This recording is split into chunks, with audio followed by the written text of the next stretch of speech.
রে বাজা কাম দিয়ে করতে আজকে 6 মাস পর আনছে একটা মাছ। এক বছর খরচ বেশি হইব দেখা মাছ খাওয়া ছাইড়া দিছে মিঠু। আচ্ছা তারপরে 6 মাস পর আনছে একটা মাছ। 6 মাসের ওষুধ দিলে আজকে এই মাসে একটু বেতন একটু বেশি পাইছে, তাই এই মাছটা আনছে। পুরীর মাছ কিন্তু কেটে বেশি বড় অনেক বড় না। সারা জীবন খাইছে আলু ভর্তা, ডাল, শাক,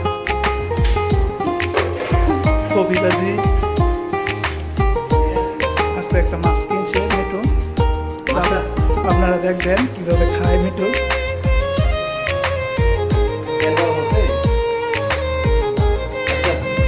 এই যে মাছ এখন তাহলে ভিতর দেওয়া হবে, তাই করবে না রে।